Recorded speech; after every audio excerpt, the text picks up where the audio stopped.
and all I type is "I'm the man," and I hit to the whole company. He comes back, and he's got all this emails coming into him, and he's like,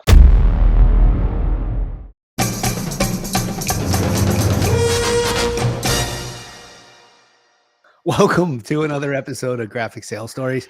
I'm Tom, and this is Peter. "Well, this is Peter."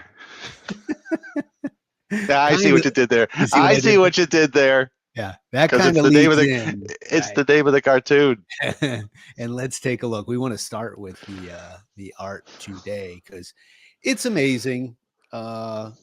Eli outdid himself. But Yeah. if you haven't, by the way, you can pause this and you can go read this because I don't know if I'll give you enough time to really read it. But man, I'm so excited about Well, I think this is the first one we really took a story that you had, and we made it really minimalistic on the dialogue, and just let Eli. We gave him some direction of what we'd like to see, some of the stuff as we pointed out. But I think we're getting better at let's keep it minimal. Let's tell a story as little, and minimalistic as possible, because I think everybody will understand what it is, and let Eli go crazy with the little berries around here.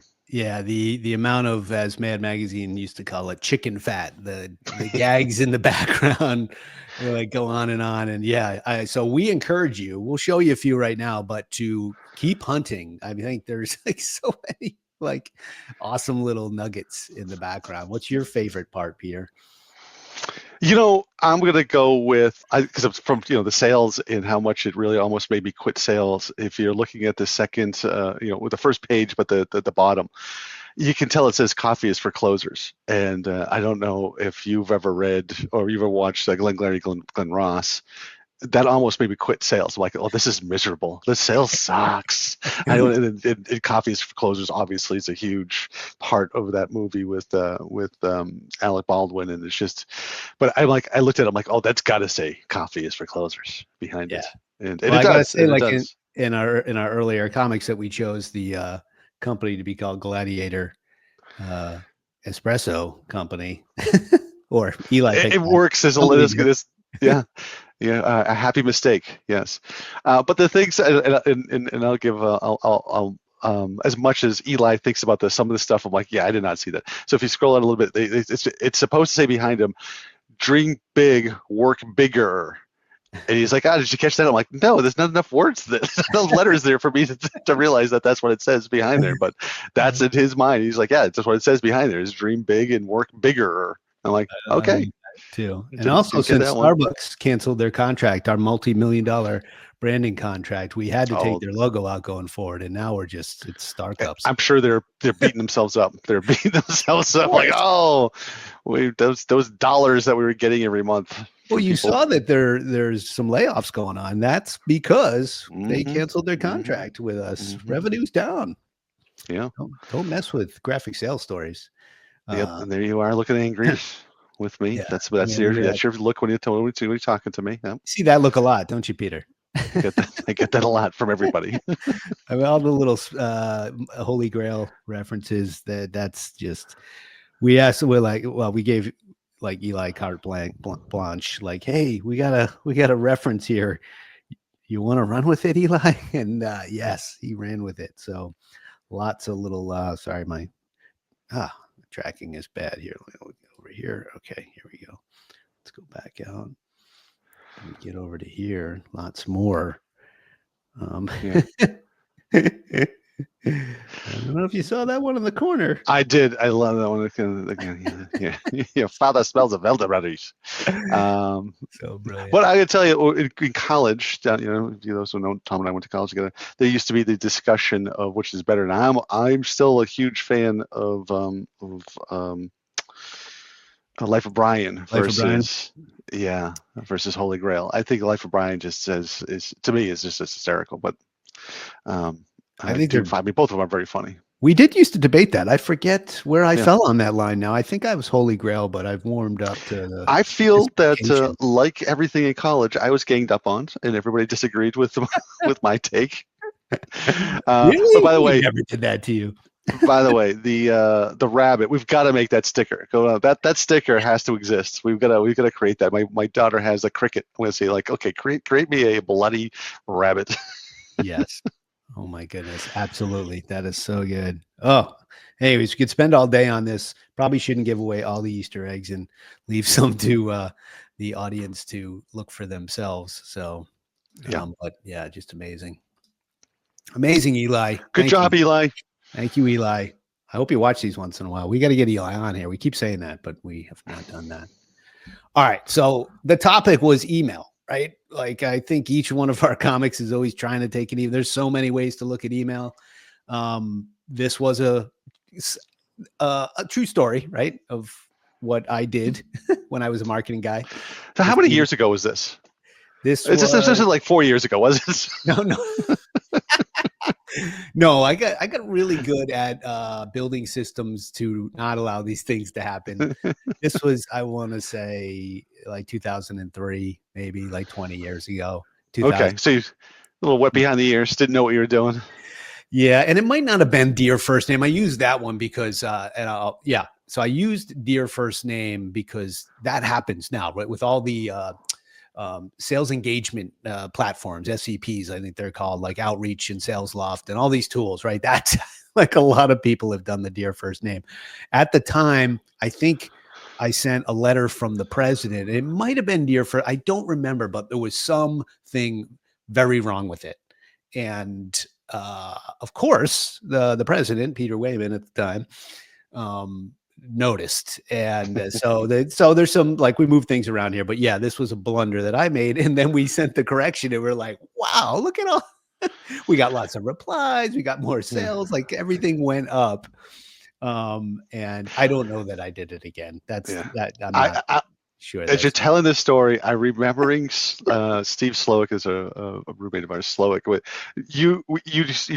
we'd have, I'd be on a plane and there'd be print ad. I think it was just card scan. Like you'd see the advertisement, and then you'd see, like, our college address. Like the card would be like my wife's name or one of our friends' name, and you're kind of joking around and other stuff. And Slowick's like, well, why wouldn't you put the name of your company on there for advertising? You're like, oh yeah, that's probably better. I probably should do that.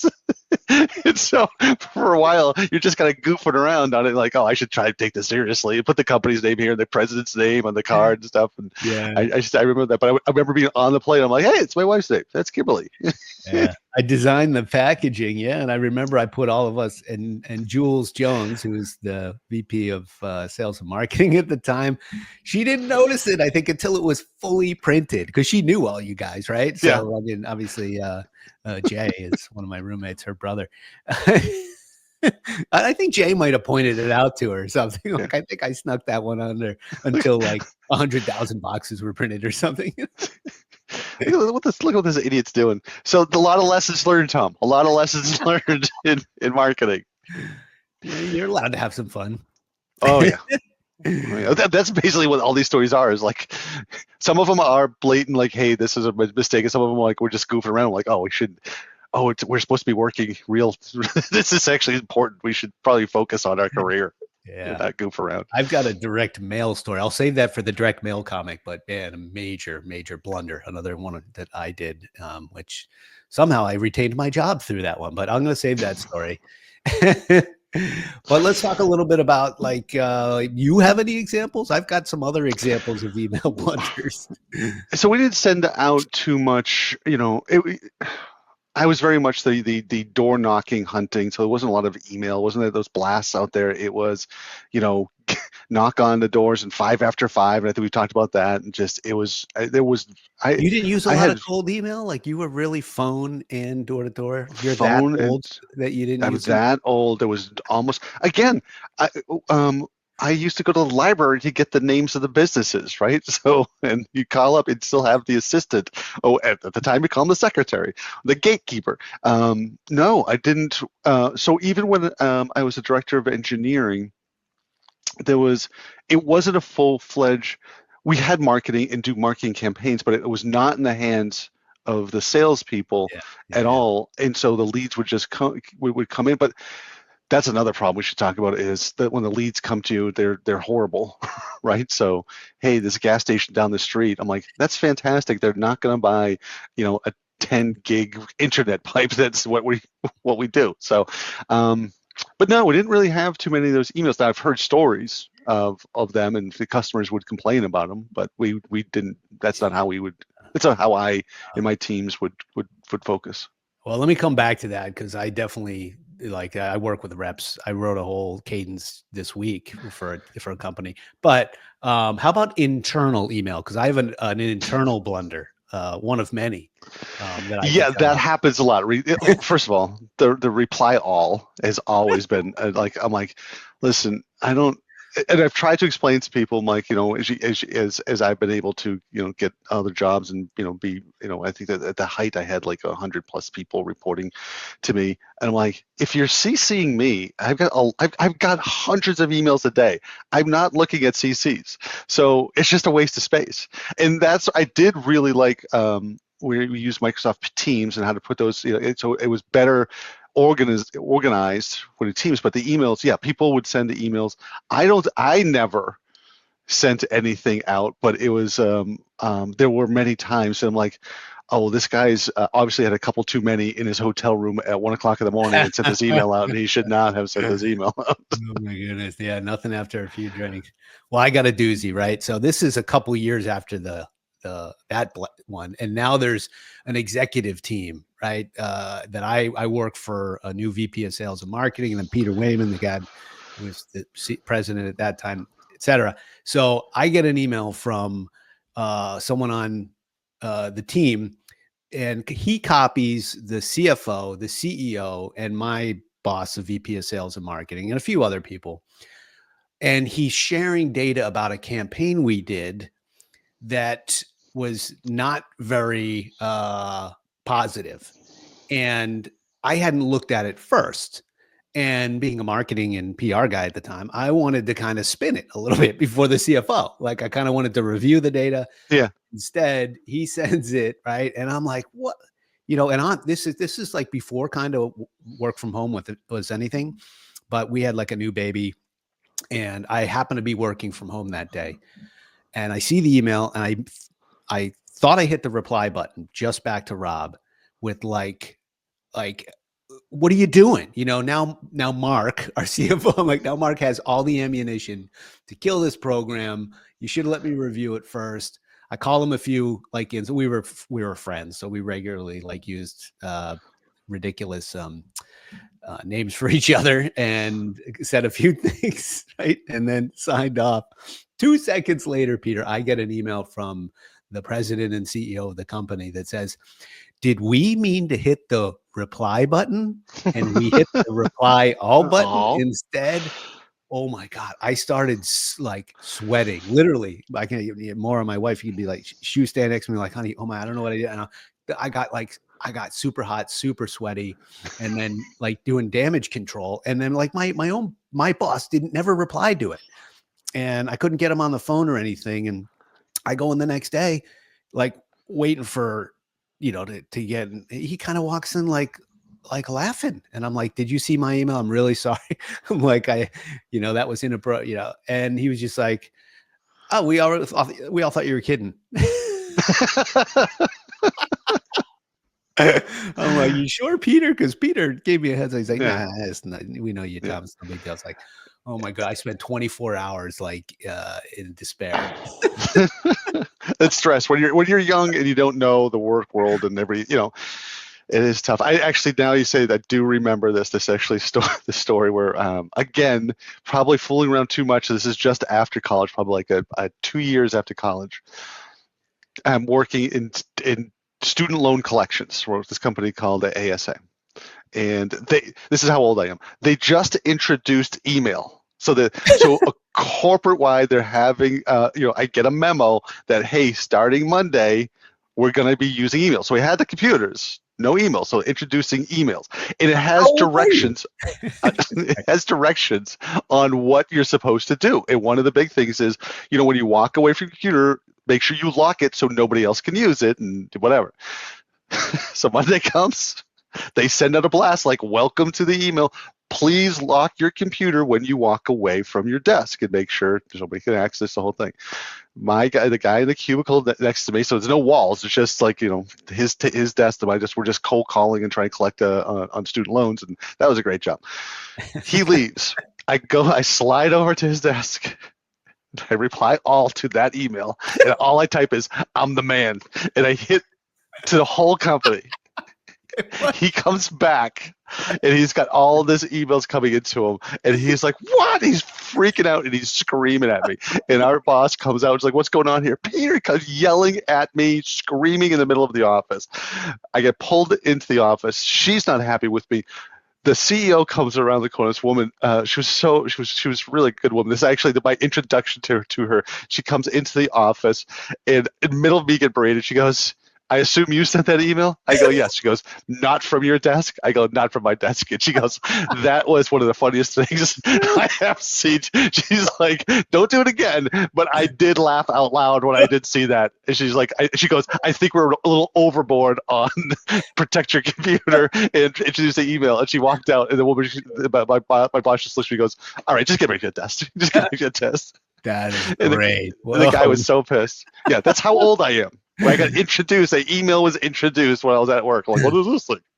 Yeah, now I remember, because we lived together back in Salem when you were working that job. Yeah. Oh my goodness.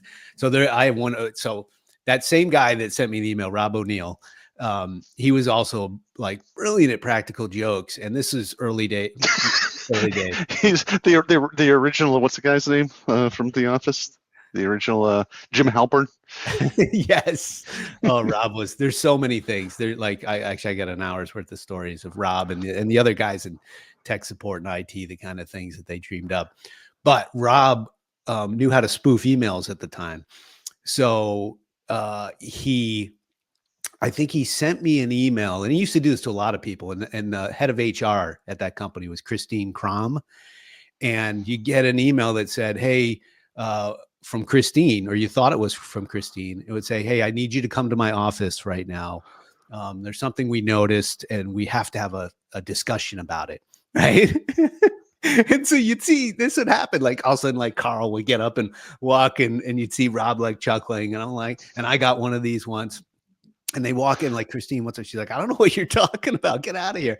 He had Christine Crom. He had created that email address.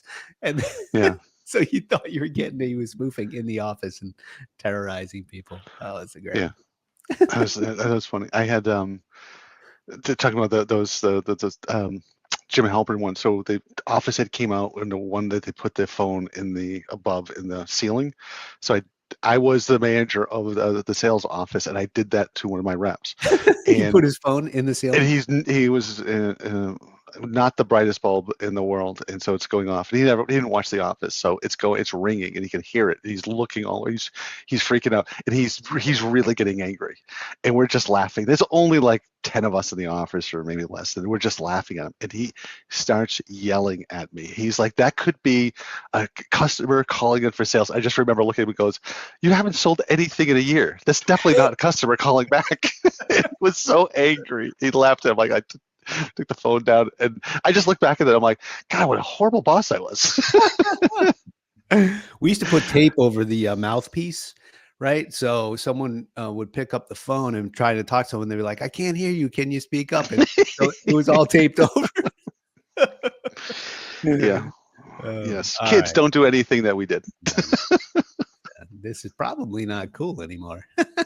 No, probably. Probably, yes.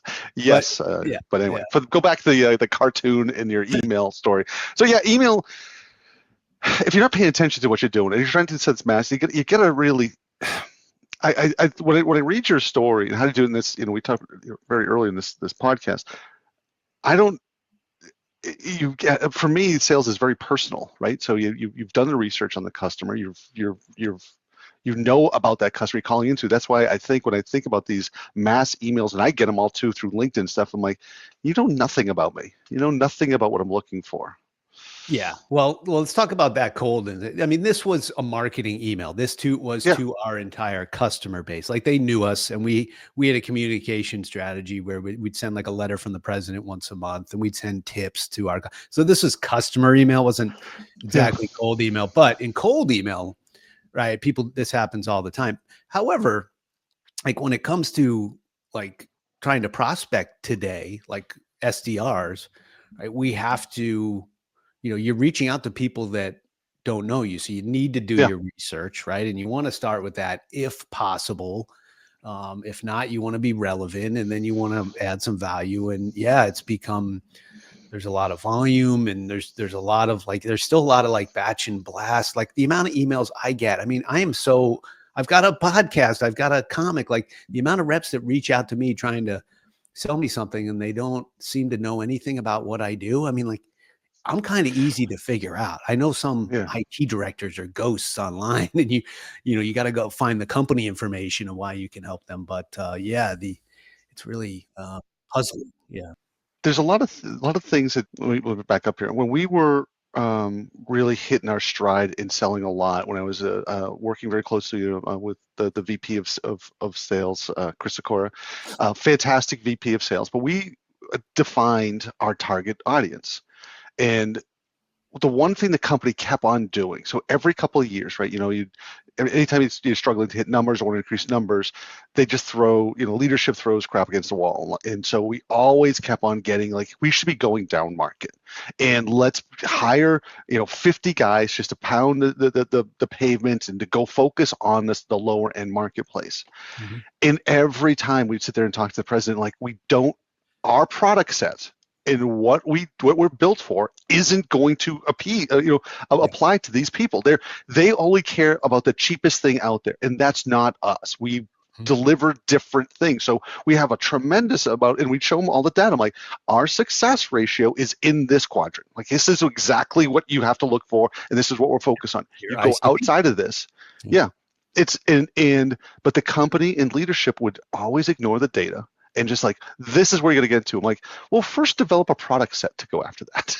So we're hitting these people up, and it's not going to resonate at all because we don't have the product that we can then market towards and then sell to these people. And it's very, very frustrating that when leadership gets under the stress of I got to hit numbers, they're just making up crap at that point. Like, well, we got to go after this marketplace. I'm like, well, great. Do we have a product? Yeah, we don't. All right, well, we can't sell it. Yeah. Do we even understand that customer? They're very different. There's 12 other competitors that are great in that space that now we got to compete against where we don't up here. Yeah. It's insane. Yeah. We had, when I took over the sales office, I was the engineering manager, and then I took over the sales. They go in Boston. They were going through that New England territory. They were going through that. They hired like 20 people. So we had 20 salespeople in there, and our number wasn't that huge. It was like, I'm going to say it was like $60,000 a month, like 20 people, but nobody was hitting their number because they're now climbing over themselves trying to go after the same 50 accounts because that's who buys from us, and they can't fight. So there's a lot of internal fighting, whole thing. So when I took over, I remember my VP is like, "What are you going to do?" I'm like, "Well, scale this down to like 4 people." And he's like, "You're crazy." We scaled down to 4 people. I think we averaged like just under $75,000 a month. And we kind of 2 years, we were just smooth sailing, just focusing on what we had to focus because we had the right amount of people going with the right things. And it's a company, Quest. I was interviewing for them, and I remember the guy's like, "We're hiring a second team. I've heard good things about you. We want you to bring you in here because we're hiring a second team. We have 15 people on one team. We're going to increase that, and we're going to have 30 people on your team, and we want you to go out." And so I'm like, "There's 60 people in the New England market." He's like, "Yes." I go, "That won't be successful." He's like, "Well, then you're not the right person. You can make anything happen." I'm like, "You can't make anything happen." I'm like, "You're selling to the same customers we are. That's why you know me. I know you guys. This isn't going to work." And I remember that did not work. There was all kinds of problems over there. And same, because I knew people that were salespeople over there. I'm like, yeah, there's infighting. They're trying to, who owns what account, and everybody's going to sign. It was a mess. But point being, if you're going to do a marketing campaign, understand where your market is and go after and give them a reason why to talk to you because they fit within your market that you want to go after. Yeah. It's rule 1, right? Your ideal customer profile. Do you know who it is? I mean, I work with a lot of companies that are trying to scale, right? Or trying to grow, or there's certain, and it's like the first thing we look at is like, how narrow is your focus? Like, where do Yeah. you fit? Where are you better? I mean, because there's a lot of companies in little niches, and Yeah. then like kill it there and understand why you kill it. And then, right, that now if you're training people and it's like, hey, within industries or types of companies, like they speak the same language, use the same vernacular, have the same problems, you shift from that to insurance, right? Now there's like the titles are different. They have a different, you don't even say the same thing to them. So even those little differences between industry, if you want a salesperson to be successful, they gotta be as expert as possible. You Yeah. can't go after everybody because everybody kind of speaks a different language, has a different set of, so be narrow and then build teams to target the product to target the Yeah. new company sets. I'm just going through my head so many bad leaders, so many bad managers, so many like we're gonna. Hey, they're really successful in Pennsylvania going after the hospitals and in government. So we're gonna do that here in Boston. I'm like, no, that's not. That's this. The understand what a network is. Like that's not what like. No, that's what we're gonna go after. And I remember this woman doing it and failed miserably. And I'm like, of course you failed at that. We didn't have the infrastructure to be able to support what they sold. Like, and the reason why Philadelphia sold that and we couldn't in Boston because a company that we bought that was based out of like Philadelphia had. That's where they focused their attention. Like, but we were not that good. We don't have those product sets. We didn't have that network. That's why they were successful because of a company that we bought that focused on that industry. Those two things primarily: hospitals and in local government. Yeah, just go buy that company. The better strategy is to buy that company, and absorb Yes. their. And of course, then the company, level 3 came in and said, "Okay, we're going to change the way you're doing your business," and caused all kinds of hell. Because I'm like, well, you can't buy a company that's focused on local and say now sell globally. Like they don't have the salespeople, the infrastructure. Like it's not. Yeah, it's more than just that. We'll buy a competitor and then we'll ruin them, right? They're really great at something. Let's make them do what we do and destroy what they're good at. Yeah, yeah. I mean, how even large companies. I love when you hear that the company bought something and 3 years later they closed the business. I'm like, they shut it down. I'm like, well, I don't. I was in one of those companies. It wasn't 3 years, but it wasn't that much longer after that we got ruined. I do want to talk about cold email and AI for a second, though, Peter, because I spent all week building a couple of AI agents and writing. So, you were talking about how you got to personalize and stuff. What I find, my daughter hates this, by the way, because she's like, you got to write yourself, and I'm like, AI is like so good, but what's interesting about using AI to help you write email or write anything is that you like anything. I think Seth Godin kind of referred to as it's like an intern. AI is like an intern. They'll be enthusiastic, they'll work hard, but you have to teach them. I find that like poor reps that are given the task of like, hey, you got ChatGPT, use it to help you write email. By default, I found that at least ChatGPT follows all the worst practices for writing cold email, right? So you have to train it up first. Like if you ask it to write a cold email to even like a specific customer, and it's like it's a great brainstorming part, but you ask it to do this, it'll write a super long email. It'll have like 5 bullets. It'll have all these like things at the beginning, like, hey, hope you're having a great day. I wanted to introduce myself, like all the worst practices, which drives me crazy for poor reps. So what I've kind of like really, I get in the weeds a lot. I really spent like a couple of weeks creating AI agents, training them on what to do first, from never write this long. I always want a subject line like this. All the tone and brand standards, uploading. Like if you actually do that up front and then like think of it as like a brainstorming partner, right? It gives you something back and you're like, okay, now let's refine it. Like by the end of a couple of days, you've trained it to actually give you a good starting point. You still, I think my daughter's right. You still, cheating a little bit, but it's not. It's not. Bring her in here. Let me talk to her. Let me talk to her about somebody who has dyslexia, doesn't understand the English language. That how important AI is for me, revolutionary. But to your point, you're 100% right. It is a brainstorming partner. It is don't write it for me and then I'll send it out without looking at it. Like I use it all day, every day for even texts for everything. But it is not write, I don't say like write an email to my boss about XYZ. I'm like, here's what I'm saying, adjust this, shorten it, break it down. I've been working on my mission statement for my team. And I'm constantly like, here, I'm going to write a paragraph, break this down to a sentence. Mhm. And I'm doing that. I've done it all week long. I'll take it for 5 minutes. I'll adjust it. I'll throw it in there. I'm like, oh, it's closer. Why don't we do this? Can you use the word bridge in there between these things? And I want to talk about this. And I'm like, I don't like that. So it's a lot of that brainstorming and getting things down.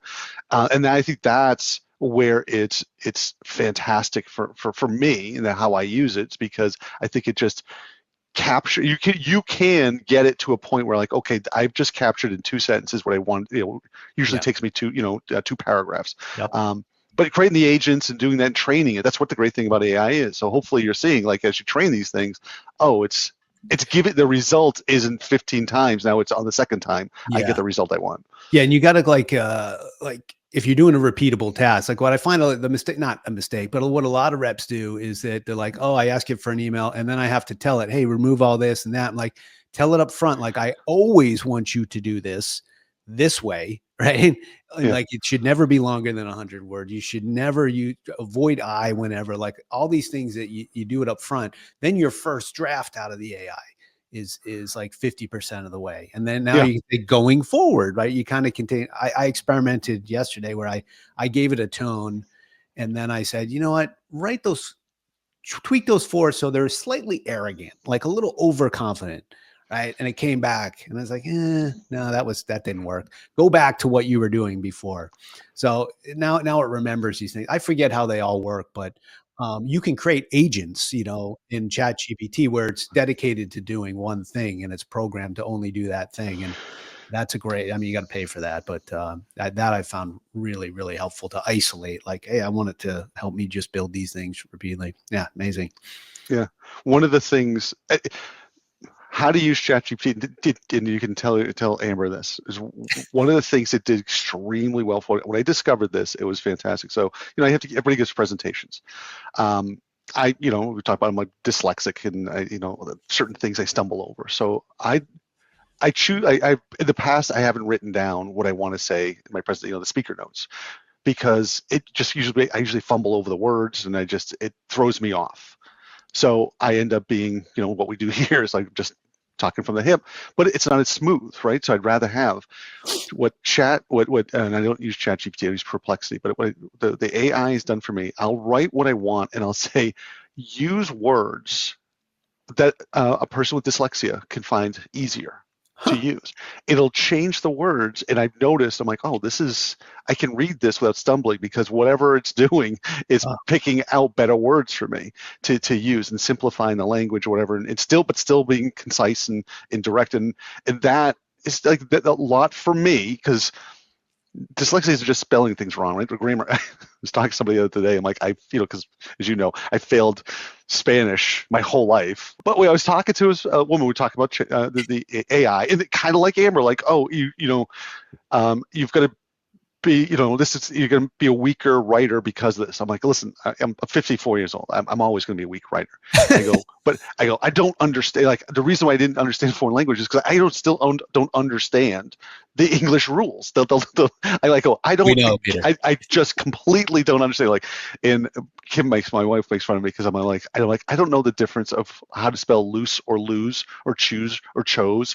I'm like, when do you use 2 O's? When do you use 1 O? I have no idea. People have told me, I'm like, yeah, whatever's not sinking it, but I remember, and we were talking, I'm like, I still remember as a kid, because I didn't get diagnosed with dyslexia until college, but I remember as a kid crying after a week of the teacher getting really frustrated with me because I didn't understand is, are, or was. I'm like, this does not make sense to me. Like, these are 3 completely different words. What are you talking about? Past participle, past, present, future. I'm like, I don't get any of this, and I never learned it. So I'm like, I can't. How am I going to learn a foreign language if I don't get the English language in the first place?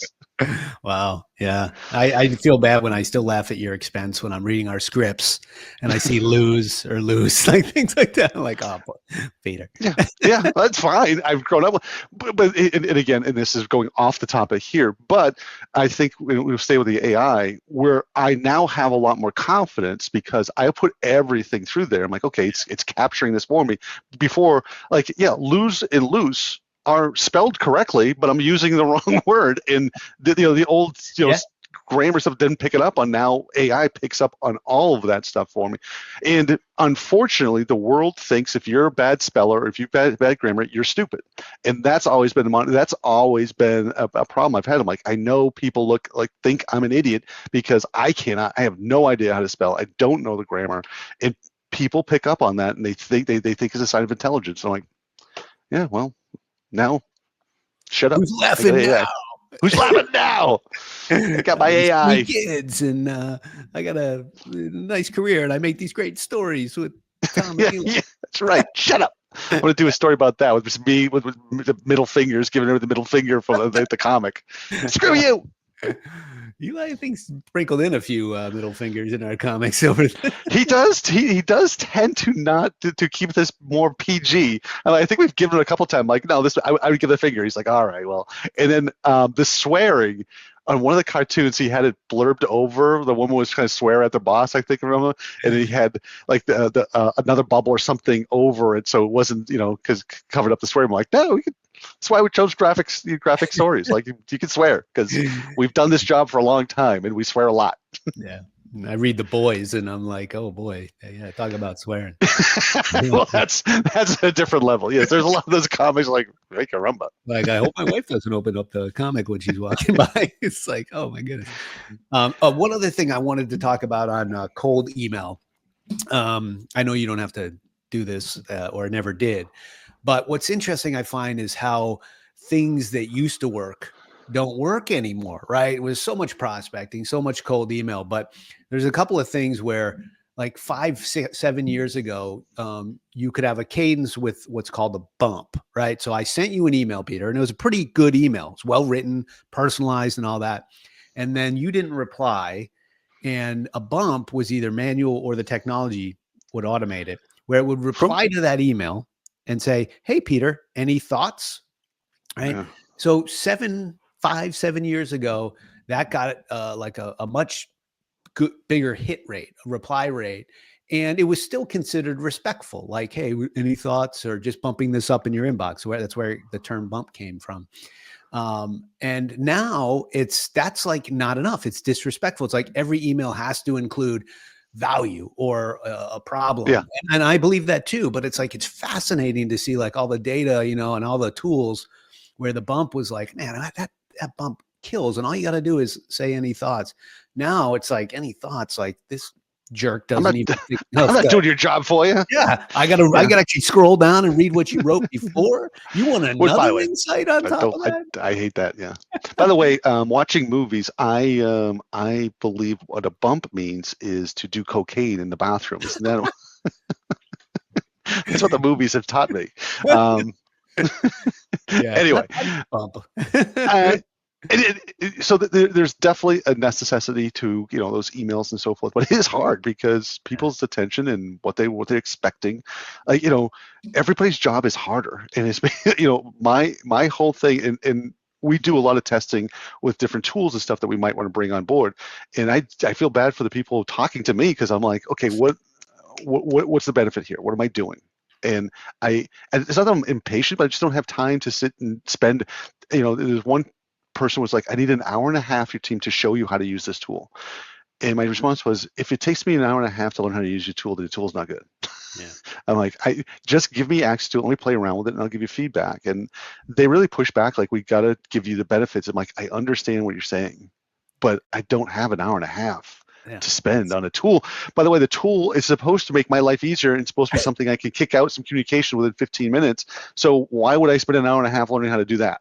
I'm like, I already told you I don't have enough time to do a different type of communication, and now I'm trying to do it this way. So, which, by the way, it leads into this whole email thing, because it's all about communication. Like, how can I be more succinct and get what are people reading? And so one of the tools we're looking for, I'm trying to figure out, do people that I'm trying to communicate, would they rather have it in video? Would they rather have it in, quicker, slides? How are they consuming their information now? Because it's different. Nobody has time to sit and read, emails, and everything's going shorter, as you talked about before. I'm like, how do I make this and get to the point really quickly? Because people just don't have the time anymore. Yeah. And I don't know if it's because that we're a TikTok generation, and that's how people now, or it's because we're just so busy at your job. It's like I don't have any free time in my job, so I don't have free time to figure out what you're talking about.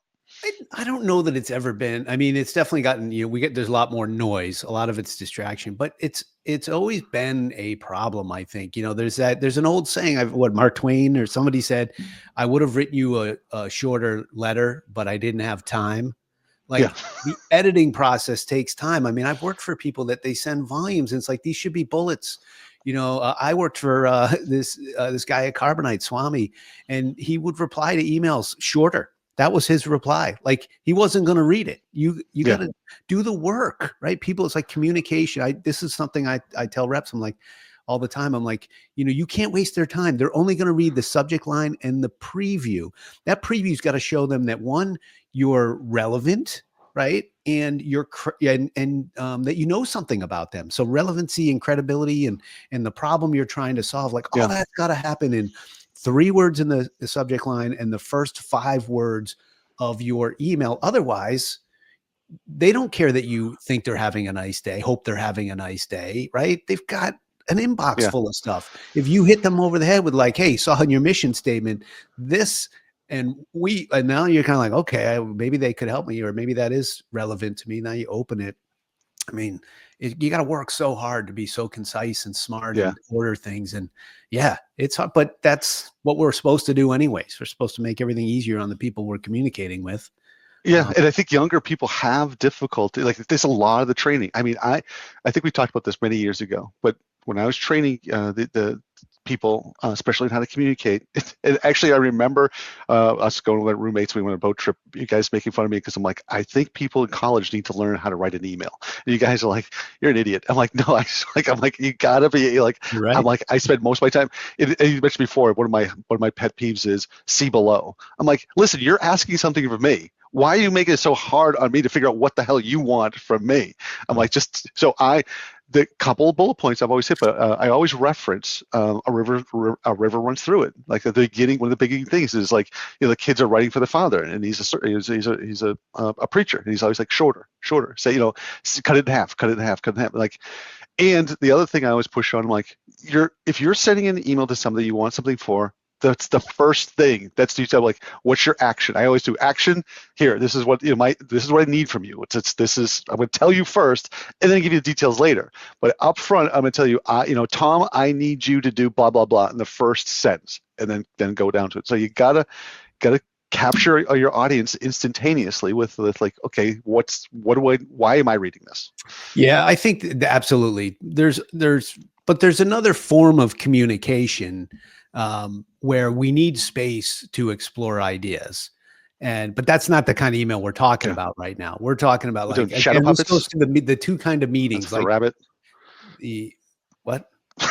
It's a different type of communication with the shadow puppets. So I do the rabbit. How do you do the rabbit? I forgot how to do the rabbit. Anyway. Okay. I throw you off there. Yeah, totally. But yeah, I talk about another type of communication. Yes. Yeah, you always do this to me. I was trying to make a point. 2 kind, like I know this is not necessarily email, but there's the meetings that, hey, we've got 15. Like this is the agenda we get to, and then there's the meeting where like, hey, we need to explore ideas and strategy, a half day sort of, or an hour. And I liked those. I worked for a couple of really thoughtful individuals that made room for that. Like, hey, and we would have an hour to just discuss bigger ideas. Right. And I really liked that. It was like intellectual stimulation, but it was also like, we got to get out of like, but what are we doing here? It's like, hey, let's talk about the idea, the big picture, theory. I had the benefit of working with some people like that. And I still like to do that with my clients. I'm like, look, sometimes I don't know the answer, but can we just spend an hour and talk about it from 4 different directions? And those are the kind of people that, like try to work with it. One room for that too.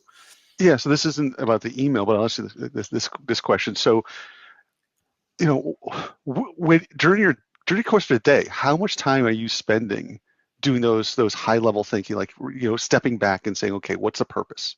What am I trying to do? Is that something you mentally do every single day, every hour? What's your how are you addressing? Because I know we've talked about for this, the comic that we're doing, what's the purpose of this? But you've got your own business. Like, how often are you thinking at that high level? Like, okay, am I attacking the marketplace, right? Yeah, it's funny. I do it deliberately sometimes and not deliberately. Like, I think work is seasonal to a degree. I don't think of like the work-life balance. I think of sometimes seasonality. Sometimes I've got clients that have me full, and I'm like, in the next 2 weeks, all I'm doing is working, right? All I'm doing is getting this stuff done. It's that phase. New clients, right? I have to lead, like, when I work with a client, a phase for me is at intake, right? I got to learn their business. I have to leave room to process that information, right? And that comes with sleep and time. So I built like methodologies for like the intake meetings, not get into the weeds, right? Kind of absorb it, like it follows a pattern, and then come back for discussions. So, and then start. My problem is sometimes then I identify a bunch of things, I get into the weeds, and I forget to step back. So I'm pretty good at now going to the clients like, hey, it's been 6 weeks now. How are we doing? We've done these. Let's take a step back now. And they're like, yeah, we need to talk about the discovery process. We've nailed prospecting. So yeah, I've got a lot of cycles. Sometimes it's like just time blocks, or it's Friday or the week or the walks. But my business, I do the same thing. I'm like, I got to step back, think about, and you've gotten a bunch of messages from me the last few days. I've been taking walks because I broke my hand. I can't skateboard. So I just take like long walks in my neighborhood to get exercise. And that's when a lot of ideas happen, just a solo walk. We just actually, my wife has friends over and we're talking, and I have a pen in the shower to write down. Especially when I was an engineer, I used to solve a lot there. So it's like the good step away. But let me ask you this. So how much of when you're dealing with you get a new prospect, a new customer that you're working with, do you find that big part of the reason that they're having struggles because they really haven't stepped back and thought about what's my mission statement, what's my, how am I attacking? Because that's so important to understand, as we talked earlier, who you're going after, and so that you can craft better. Like, it all kind of feeds into like, hey, it sounds easy. Like, it sounds like, hey, just figure out how to craft the email. I'm like, well, you really have to figure out your business first. You really the messaging has to come down and then flow into that email. So when you take a new client on that's struggling, are you basically saying, hey, I can help you with your sales over here, but we're going to solve this up here first? Yeah, it depends is the answer, right? And that's what I love about what I do, is that often clients will be like, I just want you to focus on the SDR team. We just need more top of the funnel. I'm like, I'm happy to start there, but you're not stopping me from looking at everything. I would need to interview everybody. I need to look at everything, because I've worked with SDR teams, and you know what?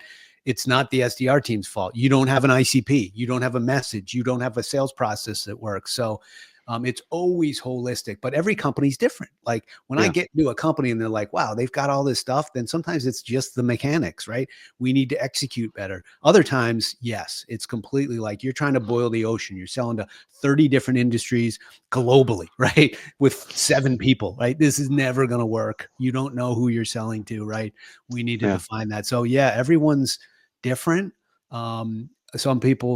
Some clients don't want me to spend time elsewhere, and I'll still take, if I think that they're like going to open their minds anyways, I'm like, I'll do it, but you got to let me, and I'm going to give you feedback whether you like it or not, and blah, blah, blah. So, and that's usually happened. Even my best clients, one of my best clients from 7 years ago, who's recommended me to like a dozen companies at least that have been clients. He did that to me. He's like, just focus on the SDR team. And within a month, I'm like, your sales process is not right. You're handing the deal off too late. You're not doing like commission, like everything.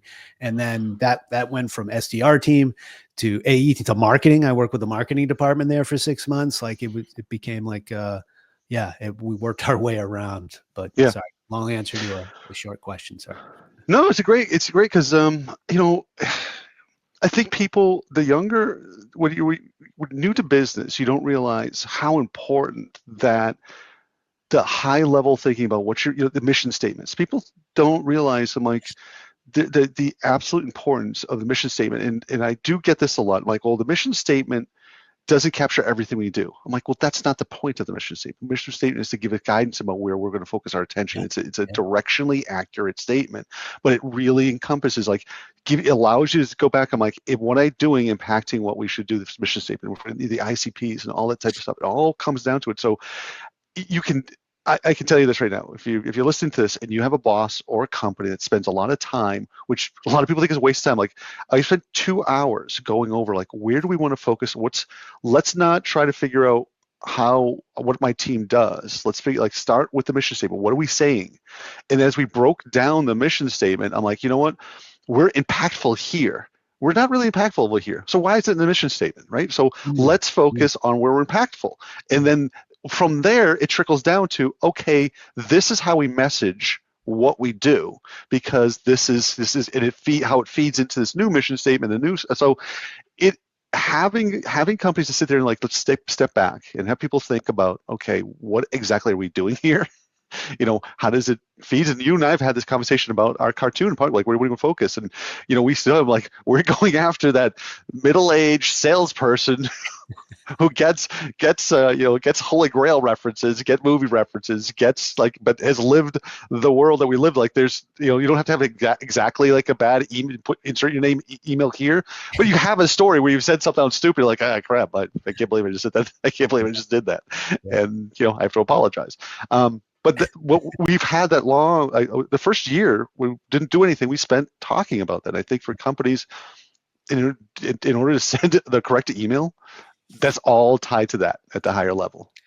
Everything starts at the top. It's top-down simplicity, and yeah, it's not easy, but that's where the hard work really has to occur first. Everything is, everything's from the top.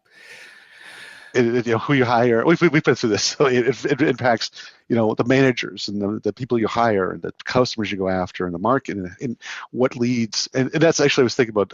Now I'm going off, but who is driving the company is a big part. Like, does sales drive the company? Is it a marketing company? Is it a product company? Is it an engineering company?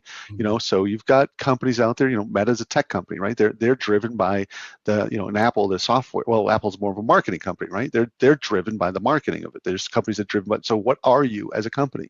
Are you are you saying you're a tech company, but you're really not? You're a sales company. Like, your sales is driving decisions and driving where you're focusing your attention. So who's driving that? Is it who you want to be driving the company? Changes. What is that? Yeah, one of my bosses and mentors, Paul O'Lean, did a whole presentation on. How many mentors did you have? Jeez. Well, no, there's probably two major ones. It's Paul and Peter Wayman. Yeah. Okay. Paul O'Lean and Peter Wayman were my and still to this day, they still mentor me.